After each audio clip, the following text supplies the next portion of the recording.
అబ్బాయే కావాలనే ఆలోచనో, ఆడపిల్లంటే చులకనో కాని తెలంగాణలో లింగ నిష్పత్తి వ్యత్యాసం ఆందోళనకర స్థాయికి చేరుతోంది. దీనికి యథేచ్ఛగా లింగ నిర్ధారణ పరీక్షలు కారణమనే ఆరోపణలు వస్తున్నాయి.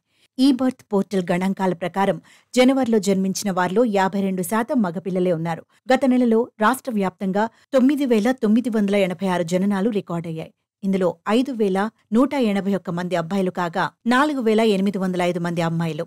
ఇంతటి వ్యత్యాసం ప్రమాదకరమని సామాజికవేత్తలు ఆందోళన వ్యక్తం చేస్తున్నారు.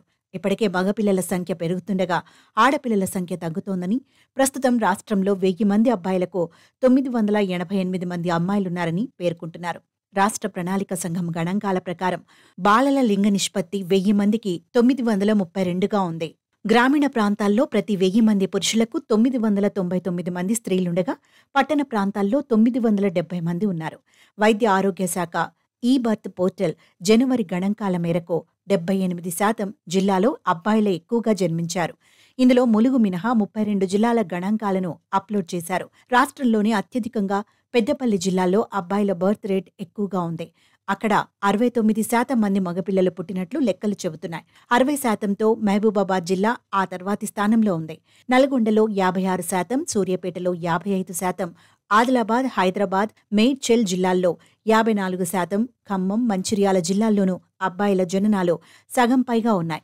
నిర్మల్, నిజామాబాద్, జగిత్యాల, కామారెడ్డి జిల్లాల్లో మగపిల్లల కంటే ఆడపిల్లలే ఎక్కువగా ఉన్నట్లు గణాంకాలు చెబుతున్నాయి. రాష్ట్రంలోని 7 జిల్లాల్లోనే ఆడపిల్లల జననాల శాతం ఎక్కువగా ఉంది. జయశంకర్ భూపాలపల్లిలో 62%, నిర్మల్లో 54.28%, వికారాబాద్లో 53%, కొమ్రంభీం ఆసిఫాబాద్, భద్రాద్రి కొత్తగూడెంలో 52%, జగిత్యాలలో 51%, రాజన్న సిరిసిల్లలో 51.55%. వీటన్నింటిలోనూ ఆడపిల్లల జననాలు 50%కి పైగా ఉండడం విశేషం.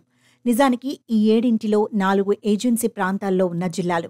అయినప్పటికీ ఆడపిల్ల జననాలు ఎక్కువగా ఉండటానికి ప్రైవేటు ఆసుపత్రులు తక్కువగా ఉండడం ఓ కారణమై ఉండొచ్చని వైద్య వర్గాలు అభిప్రాయపడుతున్నాయి. మిగతా జిల్లాల్లో ప్రైవేటు ఆసుపత్రులు ఎక్కువగా ఉండటంతో పాటు యథేచ్ఛగా లింగ నిర్ధారణ పరీక్షలు చేస్తున్నారని, పుట్టబోయేది ఆడపిల్ల అని తెలిస్తే గర్భ విచ్ఛితికి పాల్పడుతున్నారనే ఆరోపణలున్నాయి. ఇప్పటికే కొన్ని సామాజిక వర్గాల్లో యువకులకు పెళ్లిళ్లు కావడం లేదని, ప్రస్తుతం చైల్డ్ సెక్స్ రేషియో వ్యత్యాసం ఇలాగే కొనసాగితే 2 దశాబ్దాల తర్వాత యువకులకు పెళ్లిళ్లు కావడం కష్టమేనని సామాజికవేత్తలు హెచ్చరిస్తున్నారు. లింగ నిర్ధారణ పరీక్షలపై కఠినంగా వ్యవహరించాలని వారు ప్రభుత్వానికి సూచిస్తున్నారు.